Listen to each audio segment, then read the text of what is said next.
আসসালামু আলাইকুম। আপনারা সবাই কেমন আছেন? আলহামদুলিল্লাহ আমি ভালো আছি। আজ আমরা বেড়াইতে যাচ্ছি আমার বাপের বাড়ি। ছাদে যাওয়ার জন্য পাগল হয়ে গেছে, মানে আমার ছেলে যাওয়ার জন্য পাগল হয়ে গেছে। সবাই সব জায়গায় বেড়াতে গেছে, কিন্তু আমরা আমাদের বাড়ি এখনও যাইনি। তাই আজ ঈদ উপলক্ষে বেড়াতে যাচ্ছি। তো চলে এলাম পাঁচচর স্ট্যান্ডে। এখান থেকে আমরা ভাঙা গাড়ি, মানে ভাঙা স্ট্যান্ডে যাব, যেখান থেকে স্বাধীন গাড়ি পাওয়া যায় বা বসুমতী, সেই স্ট্যান্ডে যাব এখন আমরা। সেখান থেকে স্বাধীনে উঠে আমরা চলে যাব মুর্শিদপুর। এই তো আমরা বাস স্ট্যান্ডে চলে আসছি। সবাই যাত্রীর অপেক্ষা করতেছে, আমরাও অপেক্ষা করতেছি বাসের জন্য।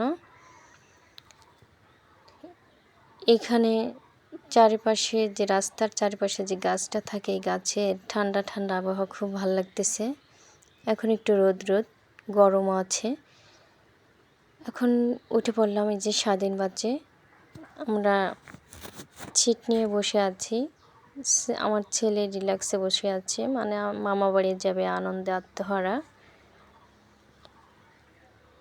এই দেখেন যাওয়ার পথের দৃশ্যগুলো অনেক সুন্দর দেখা যাচ্ছে।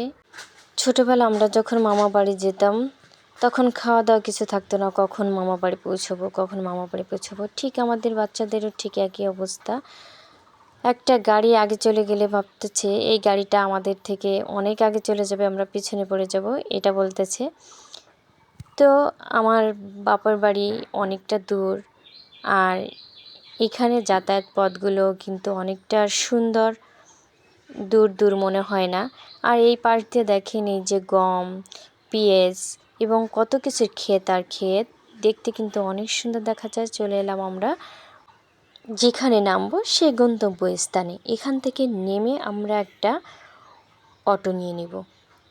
আর অটো, এই যে আমরা নামা শুরু করছি, সবাই নামতেছে আস্তে আস্তে, আমিও নামতেছি।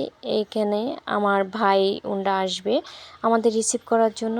তো আমরা এখানে একটু ওয়েট করতেছি তাদের জন্য, যে কখন ওরা আসবে আমাদের নিতে জন্য, তখন আমরা যাব। এখানে আমি একটা ওষুধের ভুল করে রেখে এসেছিলাম, তাই একটা ওষুধের কথা জিজ্ঞেস করছি, তা উনিরা বলতেছে এখানে নাই এই ওষুধটা। অটোতে করে আমি একাই যাচ্ছি, আমার ছেলে চলে গেছে ওর মামার সাথে হুন্ডাই করে। আর আমাদের বাড়ি যাওয়ার পথে দেখেন কত সুন্দর ধান ক্ষেত, আর ধান ক্ষেত দেখলে পরা পরাণটা ভরে যায়। সবুজে শ্যামলে ভরে গেছে পুরা, মানে মাঠঘাট। দেখেন একবার তাকালে বারবার তাকাতে মন চায়। হাজার হাজার মন ধান চাষ হয় এখানে। কত যে ধান হয় এখানে, যা পরিমাপ করার মতো না। আর পাশে আবার খাল বিলে ভরা, খুব সুন্দর। আমি অটোতে করে চলে এসেছি, আমার ছেলে হুন্ডাই করে ওর মামাদের সাথে চলে এসেছে। আর চলে এলাম এই যে আমাদের বাড়ির রাস্তার সামনে। এখানে এই রাস্তা দিয়ে যাব। এই তো আমার মায়ের জন্য কিছু ফল এনেছি, এই ফলগুলো কিনে এনেছিলাম পথের থেকেই। এটা দেখানো হয়েছিল না, তাই এখন দেখিয়ে দিলাম। ভিডিওটা এই পর্যন্তই। আল্লাহ হাফেজ।